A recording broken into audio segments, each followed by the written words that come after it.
Nissan to adopt NACS charging connector in North America.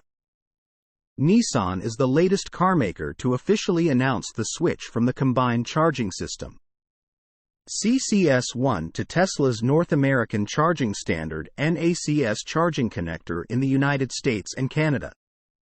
The switch will begin in 2025 and will concern the Nissan Ariya as well as Nissan's future EV models not yet disclosed. However, before the new Nissan cars will become natively compatible with NACS in 2024. The company will offer a NACS charging adapter for existing Ariya cars equipped with CCS1 charging inlet. From 2024, Nissan will make available a NACS charging adapter for Ariya models which are currently equipped with the combined charging system 1 CCS1 for DC fast charging. This will enable customers to connect their vehicle's charging port to NACS plugs at compatible chargers.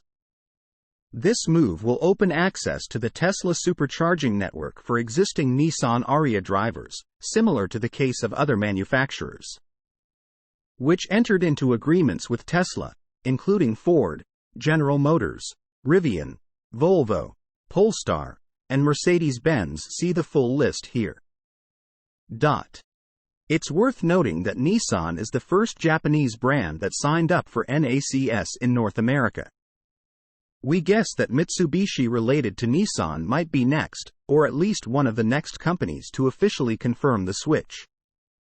Although Mitsubishi is currently offering only the plug-in hybrid Outlander PHEV.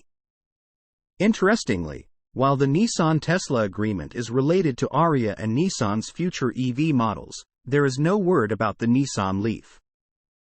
In North America, the Nissan Leaf is compatible with the CHAdeMO charging standard DC charging, and it seems that it will not get NACS upgrade before retiring, just like it has not received a CCS1 upgrade. The CHAdeMO standard is also retiring in North America. Nissan Americas said. Adopting the NACS standard underlines Nissan's commitment to making electric mobility even more accessible. As we follow our Ambition 2030 long-term vision of greater electrification, we are happy to provide access to thousands more fast chargers for Nissan EV drivers, adding confidence and convenience when planning long-distance journeys. Nissan's plan is to increase the BEV share out of its total sales in the US to more than 40% by 2023, on top of which will be other electrified options. Beginning in late 2025, the Nissan plant in Canton, Mississippi is expected to start production of 2 all-new, all-electric vehicles. Source: reposted and summarized from Mark Kane at Inside EVS.